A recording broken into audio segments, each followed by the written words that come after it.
Dear students, जैसा कि हमने लास्ट वीडियो में क्लास 4 की इंग्लिश में हमने फर्स्ट चैप्टर जो है वो रीड किया था ट्रांसलेशन के साथ। आज हम उसी चैप्टर की एक्सरसाइज सॉल्व करेंगे।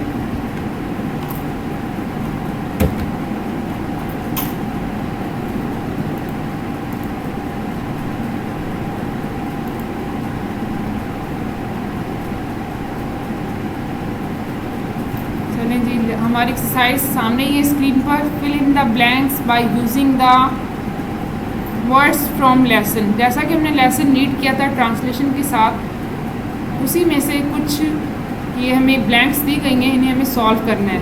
तो लेसन को समझते हुए, ट्रांसलेशन को समझते हुए हमने ब्लैंक को सॉल्व करना है। तो फर्स्ट ब्लैंक में क्या कहा जा रहा है? Dash create a lot of noise. कौन सबसे ज़्यादा शोर करता था? आई होप आपने लेसन पढ़ा है तो आपको कुछ आइडिया होगा। इसी तरह से पड़ोसी यानी कि नेबर्स,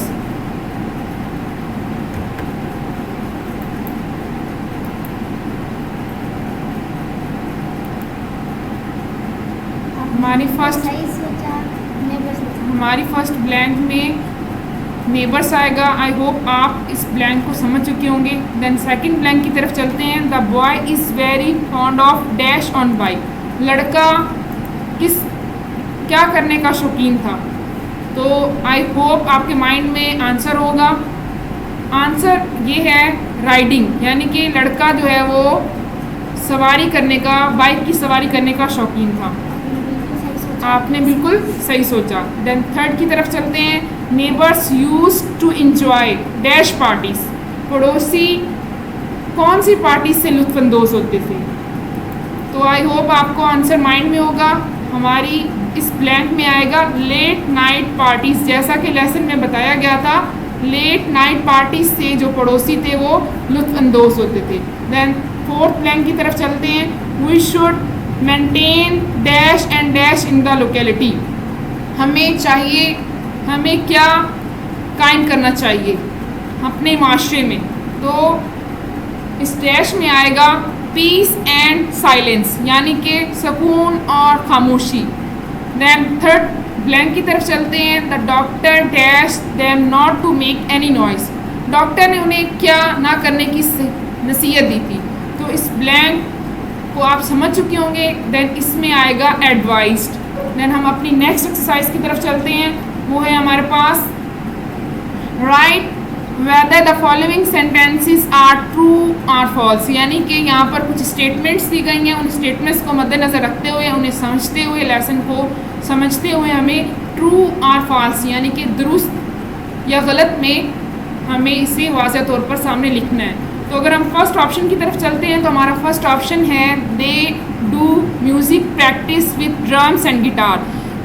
वो अपनी मौसीकी की जो तैयारी करते थे वो ड्रम्स और गिटार से करते थे। आई होप आपने लेसन में पढ़ा होगा कि ड्रम्स और गिटार का तो लेसन में जिक्र नहीं है, तो यानी कि पियानो। आई होप आपको लेसन जब आपने समझा होगा तो समझ में आ चुका होगा पियानो। तो यहाँ पर जो हमारी फर्स्ट स्टेटमेंट है वो फॉल्स है। सेकंड स्टेटमेंट की तरफ चलते हैं। सेकंड स्टेटमेंट में क्या कहा जा रहा है? Small babies start crying. छोटे बच्चे रोना चिल्लाना शुरू कर देते थे। Yes, true. देन हमारी सेकंड स्टेटमेंट ट्रू है। थर्ड की तरफ चलते हैं। They don't enjoy late night parties with music and dance. वो मौसीकी के साथ देर रात तक इंजॉय यानी कि लुत्फानंदोज नहीं होते थे। आई होप आपने लेसन पढ़ा है तो ये स्टेटमेंट भी फॉल्स है। देन फोर्थ स्टेटमेंट की तरफ चलते हैं। The bike have no silencers. Bike में साइलेंसर मौजूद नहीं होते थे। यस, ट्रू होगा। देन फाइव स्टेटमेंट की तरफ चलते हैं। The doctor advise them to make a noise. Doctor ने नसीहत की थी शोर करने की। आई होप आपको लेसन को समझते हुए स्टेटमेंट समझ आई होगी। ये स्टेटमेंट भी फॉल्स है। आगे की तरफ चलते हैं। The daughter of our neighbour fell ill. हमारे पड़ोसियों की लड़की बीमार हो चुकी थी। लेसन में बताया गया है, यानी कि ये स्टेटमेंट जो है वो ट्रू है। सेवंथ स्टेटमेंट में क्या कहा जा रहा है? The boy is very found of riding on horse. लड़का जो था वो बहुत ज़्यादा शौकीन था घोड़े की सवारी करने का। तो ये स्टेटमेंट जो है वो फॉल्स होगी। हमारी लास्ट स्टेटमेंट है we should not disturb our neighbours, हमें अपने पड़ोसियों को तंग नहीं करना चाहिए। तो यस, ये स्टेटमेंट हमारी ट्रू होगी। आज की हमारी जो एक्सरसाइज है चैप्टर नंबर 1 की वो यहाँ पे ख़त्म हुई। आई होप इस वीडियो को देखते हुए समझते हुए मेरी तमाम बातें आपको समझ आई होंगी। थैंक्स।